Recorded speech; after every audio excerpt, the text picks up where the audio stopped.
Hace ya algunos meses venimos dándole vueltas al caso Audio, con dimes y diretes, con nuevos aportes de antecedentes y que básicamente han develado una truculenta trama de corrupción, una trama criminal que va de lo político a lo judicial, pasando por la empresa privada y cada vez se abren nuevas aristas. Se ha llegado a hablar de una red de corrupción, una red mafiosa, y básicamente aquí hoy día se ha popularizado el término el tren de Hermosilla.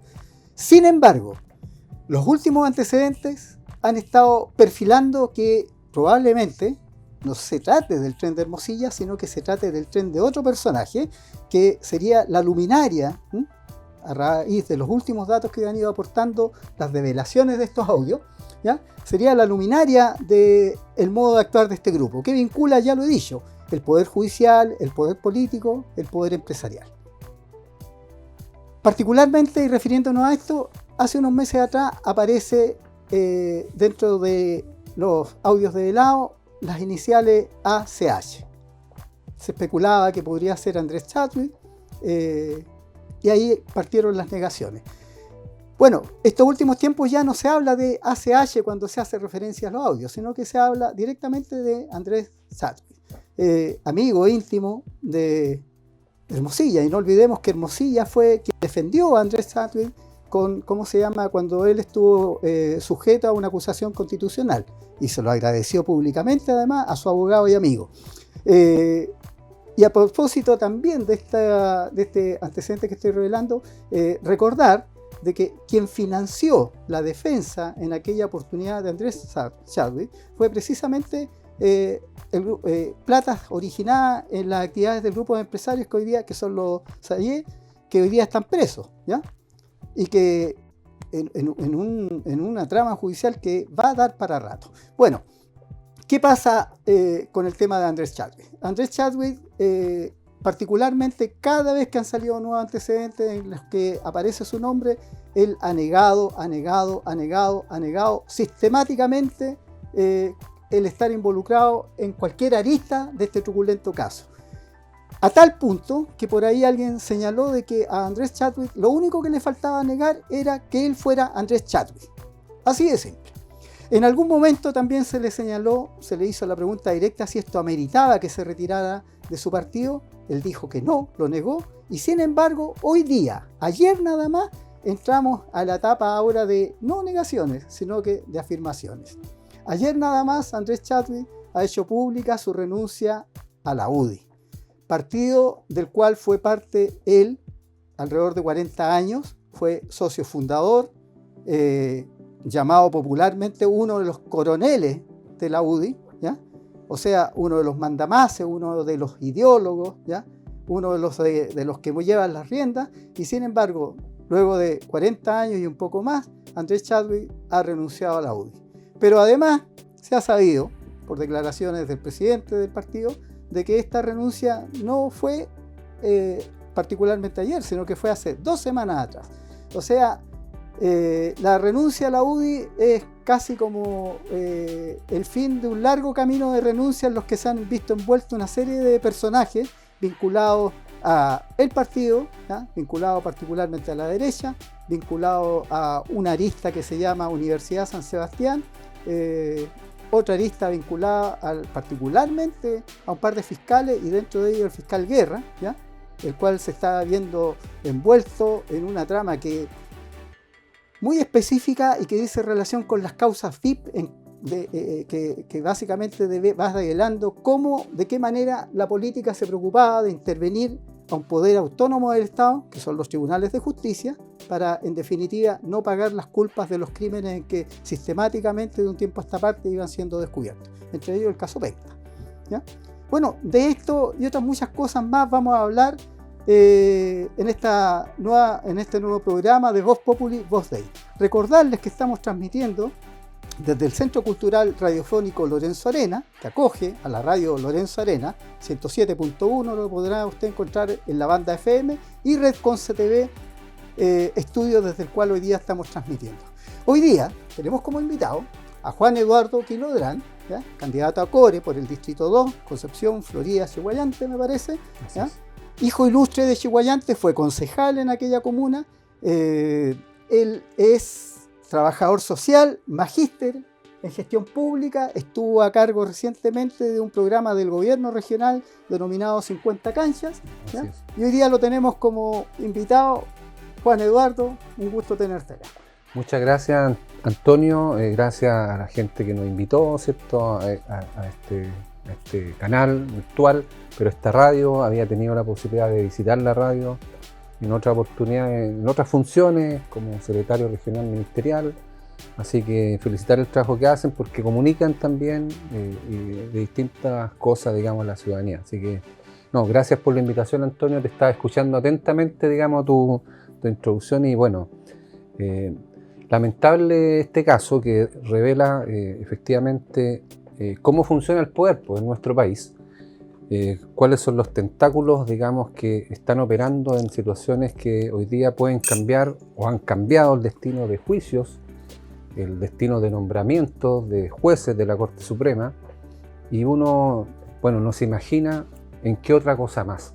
Esto a mí me parece gravísimo, porque siempre se habla de la autonomía de los poderes del Estado.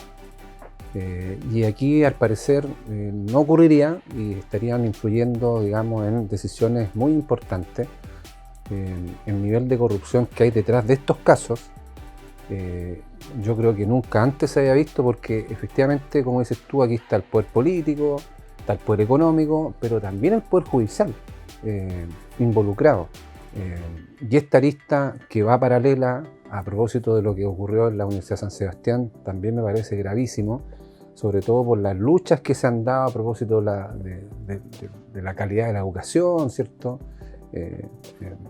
Que hayan universidades como esta que se presten en el fondo para pagar favores políticos, en circunstancias que hay alumnos, familias que se esfuerzan para pagar sus aranceles, y además hay profesores de una calidad enorme que nunca han ni siquiera soñado en ganar lo que efectivamente se le pagaba a estos personajes. Entonces yo creo que esto hay que llegar hasta el fondo de esta investigación, caiga quien caiga. Aquí tenemos involucrado a ni más ni menos que al exministro del Interior, del jefe de gabinete del expresidente Piñera, y también hoy día, por qué no decirlo, también hay hipótesis que hablan también del involucramiento de si sabía o no sabía también el ex presidente Piñera en este caso. Así que yo creo que este caso va a golpear las elecciones próximas, va a golpear mucho a la derecha, a la UDI sobre todo, y va a golpear sin duda también a la elección presidencial. Tú hablabas de estos desmarques o no, de los cambios de postura, de algunos personeros, incluso de la abanderada de la UDI. Efectivamente ella en un principio hizo una comparación esto con los sueldos de Cubillo con los futbolistas, después tuvo que retractarse efectivamente, porque salió obviamente el sindicato de futbolistas profesionales también a pedir explicaciones. Entonces vamos a ver aquí un desfile de explicaciones, pero lo que todos esperamos es que esto se aclare y que tengan que pagar responsabilidades los que efectivamente están involucrados. Es una pena además porque fíjate tú que los que estamos en política, yo he sido concejal como tú decías un tiempo atrás, y yo creo que hay mucha gente que se dedica a la política por vocación. Yo estoy dedicado a la política por vocación. Yo soy profesional, soy magíster en gestión pública, me he especializado mucho en temas de familia, mediación, pero me gusta la política y es una opción que hoy día por eso soy candidato a consejero regional. Pero cuando vemos este tipo de cosas, sobre todo lo que tiene que ver con financiamiento irregular en la política, la verdad que nos da mucha rabia, porque hay gente, como te digo, que tiene como opción la política porque siente que es un instrumento para ayudar a la gente, ayudar a construir una mejor comuna, una mejor región. Y por otro lado aparecen estos pillos que hacen trampa, pues, que hacen trampa en el financiamiento de la política, que hacen trampa en poner en cargos importantes a gente que no merece, digamos, estar en cargos importantes. Por ejemplo, yo no he hecho clase, pero me han ofrecido hacer clase en institutos profesionales y universidades. Y el valor de la hora, la verdad que es bastante poco. Y cuando uno gana y trabaja en la educación, efectivamente lo compara con lo que se le pagó a esta persona, a Cubillo o a otros más, la verdad que da una impotencia y rabia por los alumnos, por las familias, pero sobre todo por el mundo también de la academia, que hoy día debe estar bastante convulsionado por esta situación. Ha hecho hincapié en el tema de la educación. Precisamente Ennio Vivaldi es rector de la Universidad de Chile, actual embajador en Italia, representante de Chile en Italia. Ha intervenido en estos últimos días en el debate que se ha generado precisamente por el escándalo ahora, particularmente del caso de la señora Cubillo. Mis 17 la han señalado ayer, sí. ¿Ya? Por lo escandaloso de la forma en que uno se acordó el sueldo, lo otro lo que supuestamente justificaba en cuanto a labores, ¿ya? Algo que también es escandalosa la forma en que se estaba dando la discusión, sí.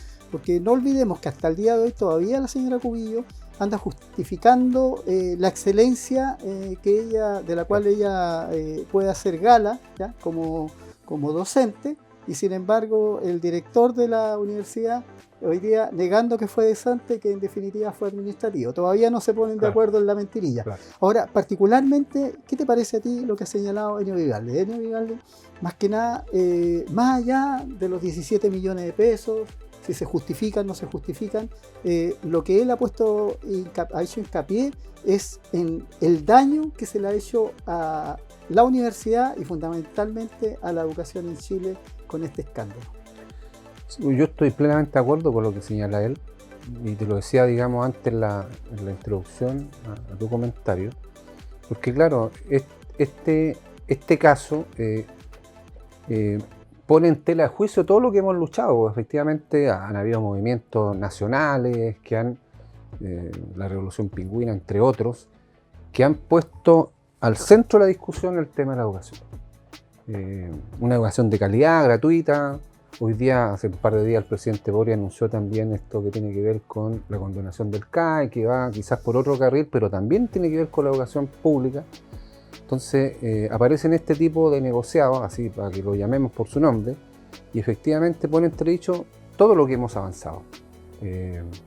Por eso te decía, yo, para hacer clase en una universidad prestigiosa, lo mínimo que te piden es ser magíster.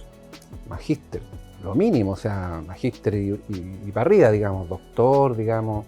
Entonces, no se entiende cómo una universidad, entre paréntesis, yo tengo 2 hijas, una estudió en la Universidad de Concepción, bueno, está terminando la carrera de trabajo social igual que yo, y la otra estudió en la San Sebastián. Y el otro día conversábamos, claro, y hay un malestar también de los estudiantes, porque efectivamente también aquí hay financiamiento público. O sea, por muy universidades privadas que sean, también hay una cantidad importante de recursos públicos que se ponen a la disposición de las universidades.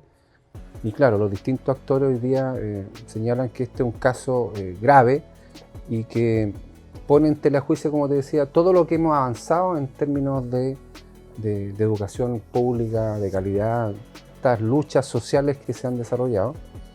Y pareciera ser que personajes que se creen con poder borran con el codo lo que se escribió con la mano. O sea, entonces, yo creo que estamos viviendo una crisis profunda, Antonio. Yo creo que también esa crisis de corrupción se ha visto en distintos lados. El otro día hablábamos con un amigo también en los municipios. Tenemos alcaldes que van a ser formalizados, siendo candidatos, por ejemplo, en Coronel. Y hay una cantidad de causas abiertas en la Fiscalía y en el Consejo de Defensa del Estado, yo diría más de la mitad de los municipios. Entonces, hoy día tenemos que poner ojo en eso, cómo efectivamente garantizar que las distintas reparticiones públicas hagan lo que tienen que hacer y que los recursos públicos que son de todos los chilenos sean bien invertidos. Me parece. Bueno, para terminar con la idea esta, señalar y tomando tus palabras que efectivamente la Universidad de San Sebastián y esta otra cosa, no sé si llamarla mentirilla, pero algo, una arista en la que todavía no se pone de acuerdo el rector de la universidad, y dice relación con los recursos públicos que en definitiva de los cuales se sirve la Universidad de San Sebastián. De los miles de millones de pesos, ¿ya?, que fueron parte del ejercicio financiero del año 2023, casi la mitad, el 46-47% más o menos de todos esos recursos son recursos públicos asignados a esta universidad.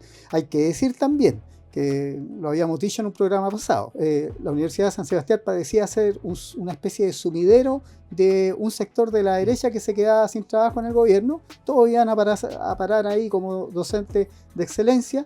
Y bueno, otra particularidad, que prácticamente todos aquellos ex personeros de gobierno de la derecha que fueron a parar como docentes a la Universidad de San Sebastián, en algún momento, desde su plataforma de autoridades, asignaron grandes recursos a esta propia universidad. Recursos que en definitiva, en algunos casos, no está muy claro si efectivamente fueron utilizados en aquello para lo cual fueron destinados. Ya. Metiéndonos en temas, candidato a Core. Sí. ¿Qué me puedes decir? Hablemos, por ejemplo, la importancia, todo ya lo hemos dicho otras veces, la importancia que tiene el consejero regional respecto de la función que tiene de ver, en definitiva, los proyectos de inversión, los recursos que llegan a la zona y, por supuesto, velar por su buena distribución y administración, ¿ya? Uno de los temas que tiene hoy día va a ser tema futuro, digamos, primordial dentro del Core, es el tema del desarrollo, sobre todo frente al cierre de importantes industrias en esta zona. Recordar que en el pasado había un tremendo letrero que nos recibía en el intermedio entre Concepción y Talcahuano, cuando no existía Hualpén, ¿ya?, que decía: bienvenido a Talcahuano, principal puerto pesquero e industrial de Chile. Cupo o puesto que hoy día ya no tiene.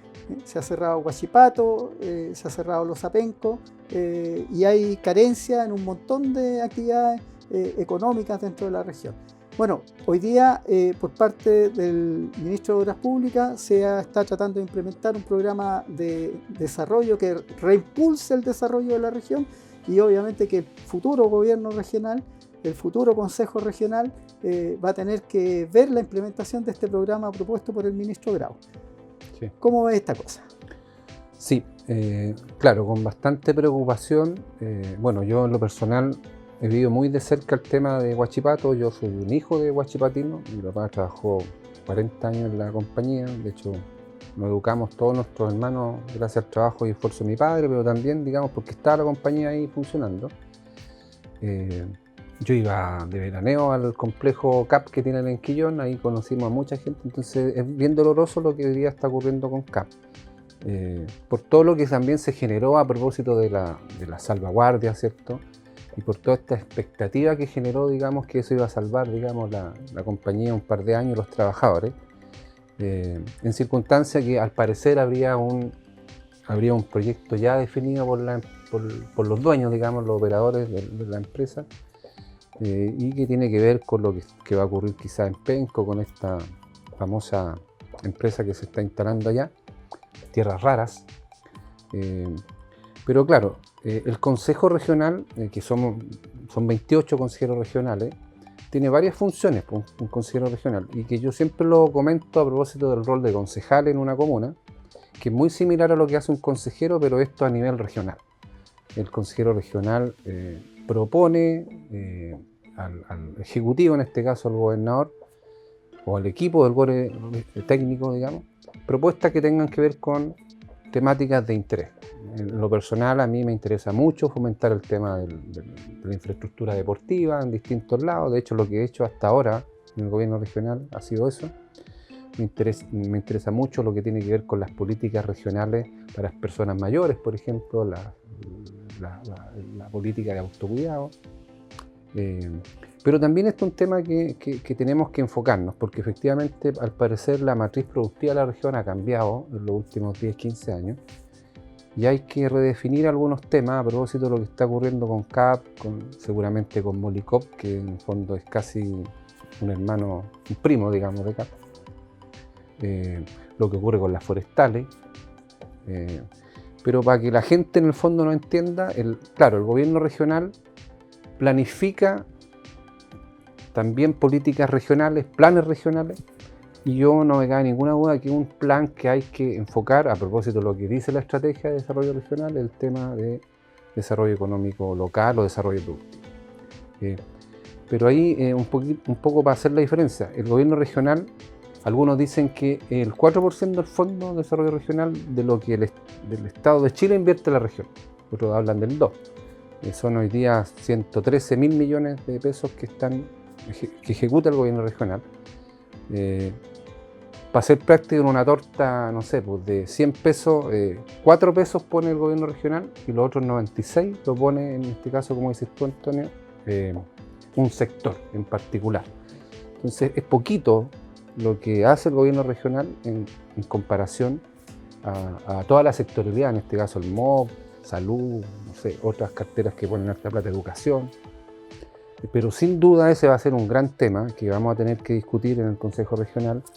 Yo creo que lo primero que hay que hacer es como darle una nueva mirada a la estrategia de desarrollo regional por lo que está ocurriendo. Yo creo que falta mucha inversión en innovación. Yo creo que ahí también estamos un poco débil. Aquí las universidades tienen que generar un rol importante en este proceso de acomodación de la matriz económica de la región, para dónde trazar nueva matriz productiva, porque efectivamente hoy día se cerró Huachipato, pero el tema de la industria forestal, yo me atrevería a decir, si no hay un proceso de renovación o un desarrollo más sustentable, esto también va a generar dificultad. Entonces, mi compromiso es trabajar también, obviamente, en esos temas. El gobierno regional aporta, en el caso de la capacitación, por ejemplo, o el emprendimiento, a otros sectores que son Corfo, quizás en una matriz más grande, Cercotec en una matriz más pequeña, o FOSI en el caso de familias vulnerables. Entonces yo creo que eso también hay que discutir. Y lo otro, y con esto para cerrar el tema del gobierno regional, es muy poco los recursos que llegan a la región, es muy poco. Aquí también hay un trinomio que se utiliza a nivel central del Ministerio de Hacienda para traspasar recursos a región. Y pareciera ser que no hay mucho margen para pedir más, porque está establecido una fórmula que da, digamos, el resultado de la cantidad de recursos que se han invertido. Lo otro es que efectivamente hay compromiso, un proyecto, para que la gente entienda, un proyecto de envergadura. No sé, pues estamos hablando de un proyecto, no sé, como el PASIT quizás, o otro. Son proyectos de largo aliento, o sea, es un cronograma de inversión por lo menos de 4 o 5 años. Entonces, un proyecto desde cuando nace hasta cuando se corta la cinta mínimo son 2 años. Un proyecto, por ejemplo, yo te puedo contar del plan de las 50 canchas, 2 años. Entonces, vamos a encontrarnos con que también los consejeros que asumamos va a ser mucha inversión que ya está aprobada y que nos va a tocar, por cierto, entregar a la comunidad, pero nueva inversión, no va a haber mucho margen también para poder desarrollar tipo de iniciativas. Entonces hay que focalizar los recursos y yo creo que por ahí va, por la innovación, el aporte de las universidades y poder apoyar también en un plan regional de emprendimiento quizás y de formación y capacitación. Mencionaste el tema, y que estoy de acuerdo contigo, el tema de invertir en innovación, vinculado esto con la inteligencia, con invertir en inteligencia y fundamentalmente el rol que debieran asumir las universidades y la academia en la discusión y en el quehacer de la administración del territorio. Una de las falencias grandes que se ha dado, ¿ya? Y que estamos pagando las consecuencias hoy en día del tema del cambio climático. El cambio climático porque básicamente el modelo de desarrollo que hemos tenido como sociedad, y no estoy hablando solamente de Chile, no estoy hablando solamente de la región del Biobío, ¿ya? Sino que en los términos más amplios, ha sido de que en definitiva hemos vivido sin considerar las características particulares del territorio que intervenimos. Como modelo particular, y siempre dentro del concepto de invertir en innovación, la innovación siempre está asociada al conocimiento científico. Y la unidad geográfica en que habitamos no corresponde necesariamente con la unidad política que habitamos. Me explico, la comuna, la provincia, no necesariamente se corresponde con la unidad geográfica, que en definitiva que es un círculo virtuoso de relaciones que hacen que en definitiva, si se reconoce esto, podemos sacar los mejores provechos, los mejores resultados. Y esa unidad geográfica es la cuenca, ¿ya? Entonces, dentro de este modelo innovador, digamos, que en algunos lugares se está utilizando para enfrentar precisamente de la manera más completa posible el cómo ponerle coto a lo que es el calentamiento global y cambio climático, es hacer coincidir el modelo de administración política con la gestión integrada de cuenca. O sea, hacer coincidir el territorio con la cuenca y por supuesto manejando este concepto que en definitiva involucra todo el conocimiento, todo el conjunto de relaciones que se dan ahí desde el punto de vista paisajístico, que involucra la unidad geográfica, la biología y por supuesto que el factor antrópico. ¿Qué te parecería a ti que en definitiva esta realidad, este nuevo modelo de administración fuera llevado al territorio? Por supuesto que esto tiene que ser de manera escalonada y que fuera la región del Biobío la primera.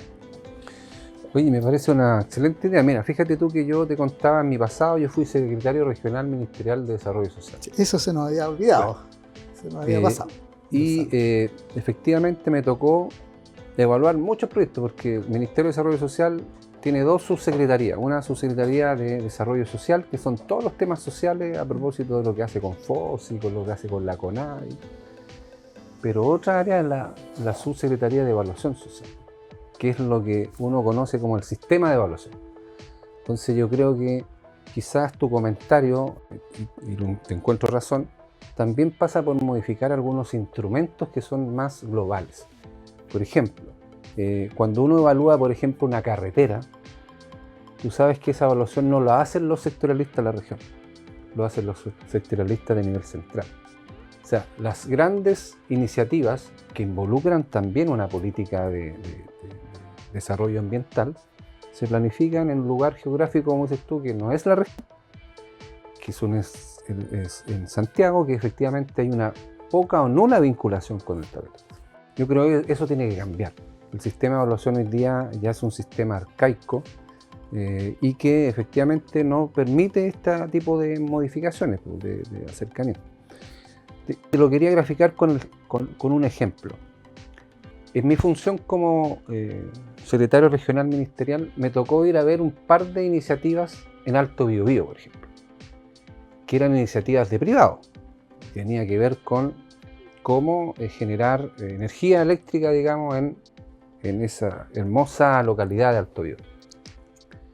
Claro, y la forma tradicional es como dices tú, una manera, algunos le llaman extractivista, de choque, ¿cierto?, de choque del poder económico o de los intereses económicos con la cultura, digamos, con la gente que ha vivido toda la vida en el territorio. Pero se nos ocurrió a nosotros hacer otra pega y generar una especie de, no sé si llamarle consorcio, quizás un nombre feo, un nombre muy como de política económica, pero que las propias comunidades tuvieran participación en ese modelo. Y lo hicimos en una comunidad, que en el fondo ahí había, me acuerdo siempre, de un lonco, el Lonco Suárez, que es un lonco muy conocido de Alto Biobío, de una comunidad bien particular. Pero claro, al parecer era una buena idea, pero que el sistema de evaluación no te permitió generar y llegar a buen puerto. Entonces yo comparto contigo que hay el sistema de evaluación ambiental, yo creo que hoy día está pero atrasado como 20 años en nuestro país, Y claro, yo creo que eso falta darle una mirada distinta y que es necesaria además, porque hoy día tenemos que... No nos queda mucho tiempo, como dices tú, la crisis climática que enfrentamos a nivel mundial. O sea, recién en la mañana veía, ¿cómo se llama el tornado que está en Estados Unidos? Gestión frente a la costa de Florida, que ya es habitual. Claro. Y que ya está evaluado en categoría 5, que es sumamente destructivo. O sea, de hecho, decían la gente experta, decía que faltaba una evaluación más, porque efectivamente estaban poniendo, porque al parecer ya no era 5, era 6 o quizás 7. Entonces, claro, eso, aterrizándolo súper bien, tiene que ver, obviamente, con lo que enfrentamos en esta crisis de cambio climático. Y la verdad que, como han dicho todos los expertos, tú sabes mucho más que yo, Antonio, en eso, pero ya no tenemos mucho tiempo para poder generar políticas comunales, regionales y que vayan acorde con lo que dices tú con el territorio. Mira, con esto termino. Yo cuando fui concejal propuse, porque claro, una de las restricciones de los concejales y de los CORE es que tú no puedes proponer ideas que generen gasto adicional. O sea, tú propones, pero en definitiva el ejecutivo es el que toma y dice, no, pues aquí yo voy a generar un gasto que no está considerado, entonces tu idea, por muy buena que sea, no puedo ejecutar. Entonces, yo propuse que la licitación de basura, por ejemplo, de las municipalidades, que es mucha plata. Sí. Yo cuando era concejal pagábamos un contrato 11.000, 15.000 millones de pesos, se pusieran las bases de tal forma que pequeños territorios al interior de la comuna, en este caso Chihuayante, pudiera generar una especie de trabajo particular con reciclaje, por ejemplo, y que fuera considerado dentro del mismo contrato de licitación. Que los propios vecinos utilizaran, bueno, aparte del reciclaje, pudieran generar también, no sé, compostaje o otras cosas que pudieran ser beneficiosas para la comunidad. Y además significaba ahorrar una cantidad de plata importante, porque tú sabes que hoy día el valor que cobran todos los vertederos por kilo, digamos. Entonces, claro, al poder reciclar, tú reduces una cantidad importante de kilos de basura. Claro, y como efectivamente generaba un cambio en el presupuesto, no pasó de ser una buena idea. Pero, por ejemplo, podría ser una muy buena idea que se podría plantear. Entonces, yo comparto contigo plenamente que aquí hay que hacer ajustes a la política regional de evaluación ambiental, de impacto ambiental, pero también en la forma de evaluar los proyectos de alto impacto que son regionales, pero que ahora se evalúan a nivel central. Otra forma de hacer las cosas distintas, que dice relación con una manera eficiente de gestionar y administrar el territorio, dice relación con incorporar en estas políticas la gestión del riesgo. Esto quiero vincularlo precisamente con el plan que tú me hiciste mención que estuviste dirigiendo, que 50 canchas, sí. Porque una de las cosas que, el 2007, 3 años antes del terremoto del 8.8 del 27F, hubo acá en el salón de la estación, ¿ya? En el salón del gobierno regional, de la intendencia en aquella época, un seminario precisamente de carácter de corte medioambiental que está fundamentalmente dirigido a entender el concepto de los terremotos con características tsunamigénicas. Esto fue en el año 2007, que fue tuvo una participación destacada ahí, la Carmen Fernández, que era la directiva crónica, ¿ya? Porque se iba repitiendo gobierno tras gobierno en la oficina de emergencia, ¿ya? Lo cierto está en que el año 2007 fue un año muy especial dentro del tema del cambio climático, ¿ya? Calentamiento global, el nombre que tú quieras darle, porque precisamente en el año 2007, en una instancia impulsada por las Naciones Unidas, salió el informe de París. El informe de París, fundamentalmente el año 2007, por fin hace que los científicos del mundo se pongan de acuerdo y dijeran, sí hay calentamiento global. Porque antes del 2007, cada vez que una universidad prestigiosa, un grupo de científicos prestigiosos decían hay calentamiento global, aparecía otra universidad prestigiosa, otro grupo de científicos prestigiosos desmintiendo que lo hubiese. En el Congreso de París quedó zanjada la discusión porque se juntaron todos, ¿ya? Y llegaron a la conclusión que sí había calentamiento global, que había cambio climático. Este informe se le hace llegar a todas las naciones que suscribían las Naciones Unidas, entre ellas Chile. Posteriormente está este seminario, y en este seminario vienen los expertos internacionales en el tema de los terremotos, y el seminario lo abre con una larga perorata de más o menos 15 minutos Carmen Fernández, y de los 15 minutos dedica 10 minutos a negar que había cambio climático. Bueno, eso abrió inmediatamente la perspectiva a quien tenía buen oído para ver de qué manera se iba a manejar la información que ahí se daba. Claro. Entre paréntesis, ese seminario fue tan interesante que una de las exposiciones, y yo la tengo, ¿ya?, mostró un ejemplo.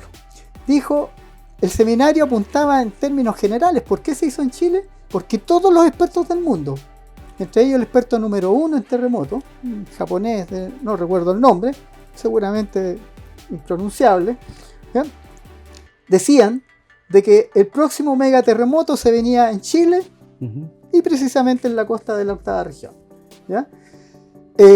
Una de las presentaciones, que la tengo, insisto, mostraba cómo iba a ser la entrada de un tsunami en la bahía de Concepción, ¿ya?, y que fue exactamente lo que ocurrió, ¿ya?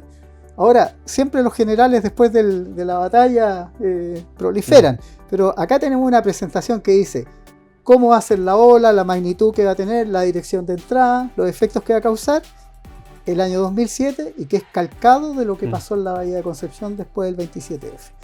Ahora bien, una de las propuestas que se decían ahí es que había que advertir a la población del riesgo que se venía. Las autoridades se comprometieron ahí, pero no lo hicieron. Señalizar vías de evacuación y administrar o implementar centros de concentración de población evacuada, fundamentalmente gente que arrancaba del tsunami. Y aquí se proponía, dentro de los ejemplos internacionales llevados adelante en otras latitudes, se proponía que en definitiva los centros deportivos, las canchas, lo que tú estuviste trabajando, había que dejar de buscar los terrenos bajos y planos, sino que debían construirse, ¿ya?, en las zonas más elevadas, cosa que sirvieran como lugar de concentración de población evacuada y que además contaran con los servicios básicos para una población de esta naturaleza. ¿Qué te parece esta idea? O sea, es lo ideal. Pues día, como dices tú, no se planifica en torno al riesgo. Yo tengo un amigo que aprovecho a mandarle un saludo, Alex Tardón, que trabajamos juntos. Yo fui director también de un centro de menores en Coronel, que está, digamos, camino al bypass. En el fondo tiene una cárcel de menores. Y lo conocí él es bombero, pero él es experto en prevención de riesgo. Entonces él ha acuñado este concepto de planificar en términos del riesgo. Claro, y bueno, en el caso de mi comuna, donde yo vivo, Chiguayante, y seguramente en otra, aquí en Concepción, también hay mucha gente, por ejemplo, que construye al lado de la ladera del cerro. En lo personal a mí me tocó estar en la tragedia que se produjo en Chiguayante a propósito del derrumbe de un cerro donde perdieron la vida 11 personas. Es muy recordado la presencia de la expresidenta Bachelet, digamos, el día posterior a la tragedia. Pero hace poco hubo otra, o sea, donde no hubieron pérdidas humanas, pero efectivamente la ladera del cerro se dio frente a una cantidad importante de agua a propósito de las lluvias. Bueno, no solamente en Chiguayante, sino que en Gran Concepción y también en la provincia de Biobío hubieron desbordes de río que antes no habían. Claro, y lo ideal, por cierto, es poder generar construcciones en lugares donde efectivamente no hay riesgo de tsunami. Lamentablemente no hay muchos terrenos, por ejemplo, para hacer eso. De hecho, nosotros tenemos de las 45 canchas que hemos aprobado, que están en aprobación del CORE y en distintas etapas de construcción, tenemos 20 construidas, 4 entregadas. Tenemos 12 en caletas pesqueras, que son 2 canchas históricas que existen. Una es la caleta El Blanco, ¿cierto?, que el mar está al lado, ¿cierto?, y la otra es en la caleta de Araucos, Chico, puede ser, Tubul. Claro, pero tenemos otra, por ejemplo, en una comunidad indígena, en Ralco Lepoy, a 50 kilómetros de Ralco hacia la cordillera. Claro, idealmente esa es como una buena estrategia para poder generar en base al riesgo, o sea, trabajar una política en base al riesgo, pero la cantidad y existencia de terreno, la verdad que lo dificultan más, porque recuerda tú que aquí nosotros tenemos otra restricción, que el Estado de Chile no puede construir en terrenos que sean privados. Entonces, claro, pueden haber terrenos con esas condiciones, son privados, y tenemos esa restricción de poder construir en esos lugares. Bueno, ahí hay que trabajar, yo creo que también los planes reguladores sectoriales, comunales, porque fíjate tú que la única infraestructura prohibida para construir cerca del mar son escuelas, hospitales y casas.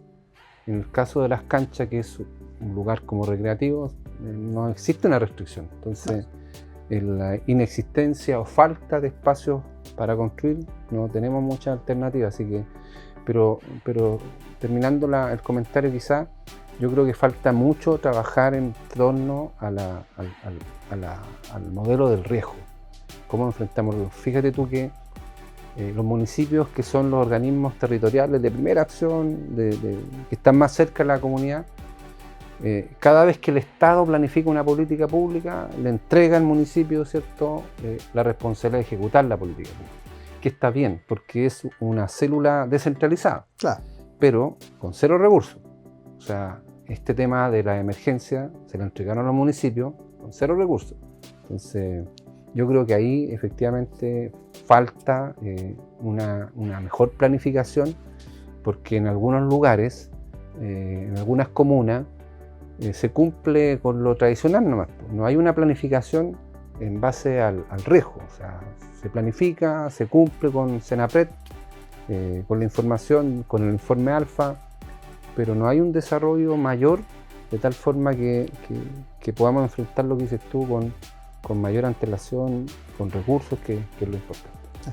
Bueno, ahí es súper interesante señalar de que prácticamente gran cantidad de los funcionarios públicos, muchos de ellos en ejercicio hoy día, pasaron por el proyecto Esfera, un proyecto que involucraba a la sociedad civil y a la institución, ¿ya?, pública-privada, precisamente para capacitar a toda la sociedad en el tema de enfrentar, hacer gestión de riesgo en diferentes áreas, cosa que acá no se hace. Me recuerdo alguna vez un encuentro que tuvimos con representantes del municipio de Concepción, donde los encargados precisamente de emergencia decían: nosotros estamos preparados, digamos, para enfrentar inundaciones, terremotos, incendios, y cuando le preguntamos cuál era el nivel de preparación, bueno, si se detona una emergencia, yo tengo la llave de una oficina donde voy a tener a mi disposición un computador, claro, y un teléfono. Fue algo risible. Oye, Juan Eduardo, y permíteme que te llame así, sí, porque uno termina siendo amigo en esta entrevista. Con todo gusto. Cuéntame, ¿qué otras cosas más son resorte de tu preocupación ante la perspectiva de sentarte en un sillón de cola? Sí, mira, yo conozco mucho, yo nací en Florida, conozco la realidad de Florida, sus principales problemas que tienen que ver con lo que estamos hablando: falta de agua, caminos, mal estado. Agrava además el tema de los incendios. Exactamente, el tema de los incendios, el tema de seguridad, que también es una preocupación por lo que ocurre en la comuna, el tema del transporte público. En Chihuayante, te comenté, fui 11 años concejal, conozco el detalle, los proyectos, conozco la organización, la gente, y en Concepción un poquito menos. Pero fíjate tú que este último tiempo me ha permitido poder conocer otro tipo de problemática, y que yo creo que es necesario también hacerse cargo. Me refiero al sector rural de Concepción, a la ruralidad. Y tiene que ver también con lo que conversábamos antes del programa, con estos nuevos estilos de vida. La gente hoy día está buscando lugares que estén alejados de la urbe, ¿cierto? Donde haya un contacto directo con la naturaleza. Claro, pero efectivamente en esos lugares hoy día hay falta de servicios básicos, y la verdad que, como dices tú, un desconocimiento brutal de los funcionarios públicos, particularmente los funcionarios municipales, de la realidad rural que hay en la ciudad de Concepción. Hoy día yo me atrevería a decir que hay cerca de 10.000 personas viviendo en esa condición. De la salida de Concepción, por el sector Chaimavia, hacia los puentes, hacia Florida, hay una cantidad de villorrios enorme que, cuando uno se traslada por esa ruta, por ejemplo hacia Florida o a Quillón o a la otra región de Ñuble, pareciera ser que solo son los villorrios que están al lado de la carretera, pero no es así. El otro día, por ejemplo, estuve en el sector Lotato, que hay mucha gente viviendo ahí, diría más de 100 familias, y que no tienen agua. O sea, increíblemente, no sé, a pocos kilómetros de la Plaza Independencia de Concepción, hay gente que no tiene agua. Y hay gente que un poquito más allá en el Puente 5 le entregan agua por camiones aljibes. Y le entregan una cantidad de agua que ni siquiera le alcanza para lavarse. O sea, esas cosas yo creo que efectivamente también requieren una discusión, porque la gente se va a vivir al campo por la razón que yo te comentaba, pero también porque es más barato. O sea, hoy día comprar en la ciudad significa ir a una institución financiera, postular un crédito hipotecario y entre comprar un terreno donde es mucho más barato y autoconstruir, la verdad que la gente no tiene mucha alternativa. Entonces, yo desde el gobierno regional también creo que es necesario formar una unidad de desarrollo rural, como lo tiene quizás Los Ángeles. Los Ángeles es una comuna urbana, pero tiene mucha ruralidad y ellos tienen un desarrollo dentro de la municipalidad, un equipo especializado para trabajar el tema de desarrollo rural. Porque mira, hoy día estamos discutiendo lo básico. El agua es un elemento básico de sobrevivencia y hay gente hoy día en Gran Concepción que no tiene agua. Entonces yo creo que por ahí va el trabajo que yo te decía de esta función de consejero regional. A mí me gusta mucho involucrarme en los problemas y lo asumí como desafío. Yo participé en un cabildo, me invitaron toda la organización del sector rural hace un par de semanas y me comprometí con eso, desde el gobierno regional, hacer fuerza para crear una unidad de desarrollo rural, pero también hacer fuerza para que los municipios, sobre todo el de Concepción,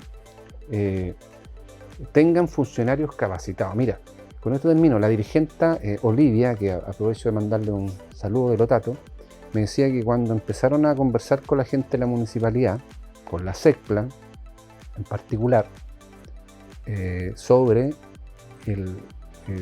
los proyectos de APR, no tenían idea. O sea, ella fue en el fondo quien instruyó a los funcionarios para decirle hay una ley, cómo hay que formalizar un comité.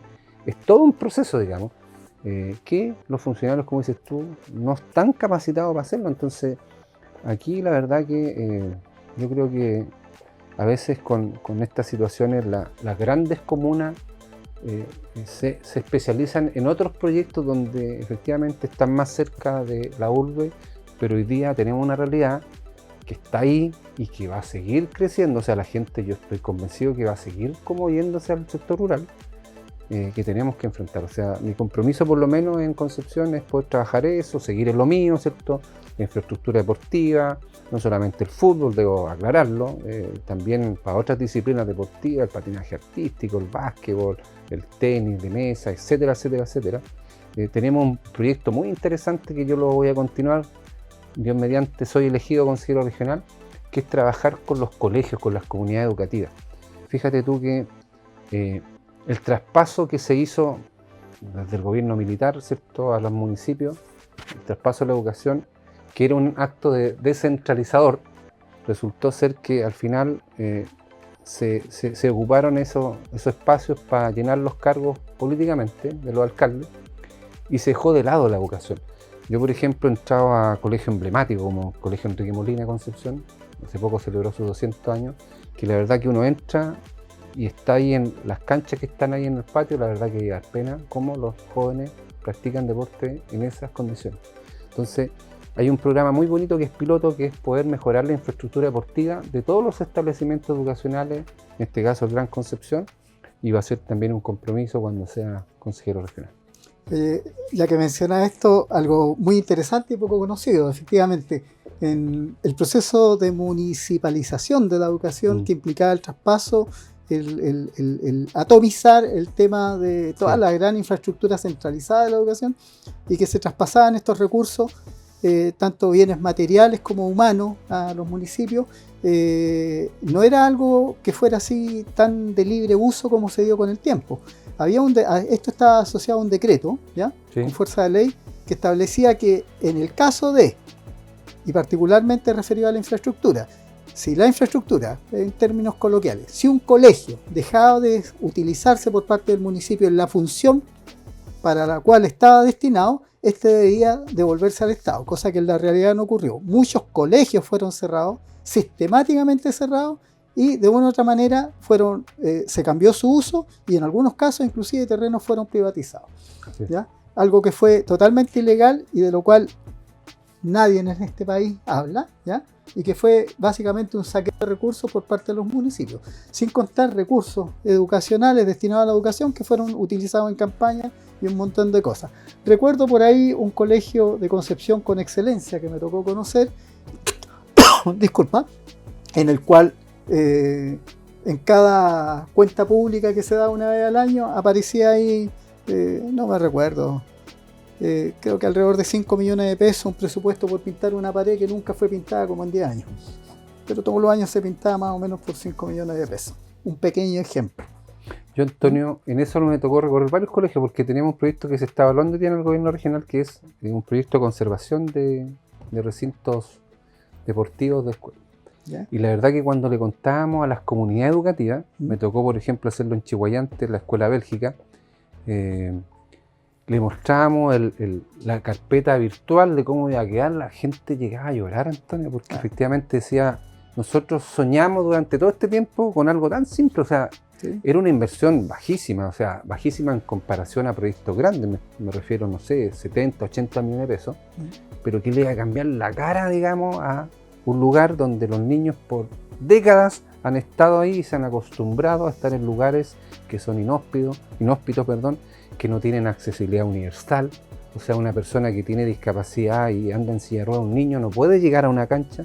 Entonces, claro, a veces con pocas cosas, con creatividad, uno puede cambiar la realidad. Yo creo que ese es mi trabajo. Yo tengo 52 años, no sé, más de 30 años en el servicio público en distintos lados, la parte privada y la parte pública. Y lo más importante, como yo te decía al principio, a mí me gusta lo que hago. Yo creo que la política, la buena política, yo creo que hay que usarla en beneficio de la gente. Y claro, a veces remar contra la corriente porque pareciera ser que hay más malos que buenos en este mundo de la política, pero hay que hacer la pega porque la gente efectivamente te vota pensando en que tú puedes representarlo y puedes cambiar algunas realidades. Esa es la misión que por lo menos yo me voy a dar en este periodo cuando asuma como consejero regional. Bueno, después de la oscuridad siempre viene la luz. Ojalá. Hay que tener claro y hay que tener esperanza, Sí. A pesar de que alguna gente, sobre todo en política, dice que la esperanza es mala. Sí. Yo creo que no. Una de las funciones que tienen también el tema, y para ir terminando, ¿ya? Que tienen los CORE es la función de fiscalizar. En ese plano, ¿te parece que aquí hay un gobierno regional, un consejo regional que está saliendo, muchos de ellos se están repostulando? ¿Crees que están al debe respecto de la fiscalización de las funciones fundamentalmente del gobierno regional como un todo, incluyendo al gobernador, desde el punto de vista del escándalo que ha significado el caso Fundaciones? Sí, fíjate tú que a mí me tocó vivirlo como funcionario este tema y la verdad que fue muy doloroso esto del tema de los convenios, porque igual se puso en tela de juicio la función incluso de los funcionarios, los gobiernos regionales. Ahí hay gente de carrera en el gobierno regional, no es mucha gente, deben ser 150 funcionarios que trabajan ahí. A todo el despliegue de 33 comunas, la verdad que es bastante poco, pero en su mayoría, en casos muy excepcionales, como debe pasar en cualquier organización, todos son profesionales, hacen su pega, no hay corrupción. Entonces, la verdad que no lo pasaron bien los funcionarios, porque más como fue un caso del punto de vista de connotación pública. Mira, fíjate que el otro día me encontré en un café con un periodista de Interferencia. Y me conoció, me dijo, ¿cómo estamos? Sí, empezamos a hablar del tema, me dijo, ¿sabes qué vamos a hacer? Estamos editando un libro sobre la Camila Polici. Ah, ya. Y chuta, yo le dije, bueno, ¿y me nombra la Camila Polici? Y le dije, no lo nombra usted, pero nombra a otras personas. Entonces, claro, y él me decía que en el caso puntual de Bío Bío hay toda una triada que se junta, pues, un escándalo sexual, por así decir, droga, en fondo que permitió vender y promocionar a estos matinales que en el fondo poco contenido entregan, sino que les gusta buscar como el escandalillo, ¿cierto? Pero respondiendo a tu pregunta, Bueno, este problema se produjo, ¿tú sabes por qué? Porque en definitiva, posterior a la pandemia, los precios de los proyectos subieron el doble, el triple. Entonces un proyecto que costaba 500 millones ya no costaba 500, costaba 1000 millones. Entonces hubo poco flujo, digamos, de inversión pública del Estado y en particular del gobierno regional. Entonces la DIPRES abrió el escenario para decir ya, todos los gobiernos regionales pueden ahora hacer, no tratos directos, pero abrir este asunto a las corporaciones, fundaciones, bueno, y ahí el diablo también metió la cola, no solamente en esta región. O sea, yo creo que es mucho más escandaloso lo que ocurrió en la Araucanía, donde hay un parlamentario que pidió plata, ¿cierto? Y hoy día está desaforado. Pero sí, la función, yo cuando era concejal, yo le decía al alcalde, mire, mi pega es fiscalizar. Y por eso la gente me eligió. Y yo voy a ejercer mi rol. Lo mismo voy a hacer cuando sea consejero regional. Voy a fiscalizar, ¿cierto? Con más información, porque a veces uno tiene que fiscalizar no tanto para la tele, tiene que fiscalizar en fondo para que efectivamente se aclare en qué se invirtió mal o dónde hay un problema en particular que hay que corregir. Si lo que uno no tiene que perder de vista es que uno no está en este puesto para defender el interés de un partido en particular, no sé, o de una autoridad X. Uno está para defender los intereses de la gente. Y para eso no se requiere siempre tener la cámara prendida o las luces. Entonces, yo voy a ejercer sin duda, Antonio, mi rol como me corresponde de fiscalización, porque además como soy funcionario hasta el día de hoy, o sea, hoy día estoy con permiso sin goce de sueldo para estar en campaña, conozco cómo funciona el sistema. Entonces, y a veces uno ve que la vuelta es muy larga por desconocimiento, y la vuelta tiene que ser más corta y en el fondo para fiscalizar incluso, de la que algunos consejeros se daban. Entonces ese va a ser mi compromiso. Me parece. Bueno, ya que fue citado, un afectuoso saludo a Maximiliano Alarcón, periodista de Interferencia, que efectivamente es quien está trabajando en la edición de un libro que trata el caso Fundación y particularmente en la lista relacionada con Camila Polisi. Bueno, Juan Eduardo Quilodrán, candidato a Core por el Distrito 2. Estamos llegando al final de esta entrevista. La cámara es tuya. Oye, primero decir que fue una conversación súper entretenida, Antonio. Te agradezco, digamos, la posibilidad de poder estar acá. Pasó casi una hora volando. Bueno, quiero decirle a toda la gente que nos ve que por favor, bueno, que se informen primero. Hay mucho desconocimiento todavía de la elección que vamos a tener el 26-27 de octubre, que son 2 días. Eso no significa que usted va a ir un día a votar por 2 cédulas y el otro día por 2. No. Usted elige el día sábado, vota las 4 cédulas y el día domingo también vota las 4 cédulas. Así que, bueno, mi número es el 144 de la papeleta de consejeros regionales. Bueno, confíe en mí, yo soy trabajador social, le puedo dar fe que no me voy a perder, como ocurriría, digamos, la crítica que se hace, pero hay mucho desconocimiento aún, sobre todo el voto consejero regional. Espero estar a la altura con la experiencia que he adquirido de servicio público durante todo este año para poder representarlo en las distintas comunas que efectivamente me toca representar, que son Florida, Concepción y Chihhuayante. En Chihhuayante la gente me conoce mucho. Usted pregúntele si es de Concepción, cómo fue mi labor como concejal. Así que un abrazo a todos y gracias por el espacio, Antonio. Juan Eduardo. Bueno, queridos amigos, estamos llegando al final de esta interesante entrevista con Juan Eduardo Quilodrán, candidato a Core por el Distrito 2, y transmitiendo, ya lo dije, desde el Centro Cultural Radiofónico Lorenzo Arena. Damos fin a un nuevo capítulo de Voz Populi, Voz Dei. Será hasta una próxima. Chao.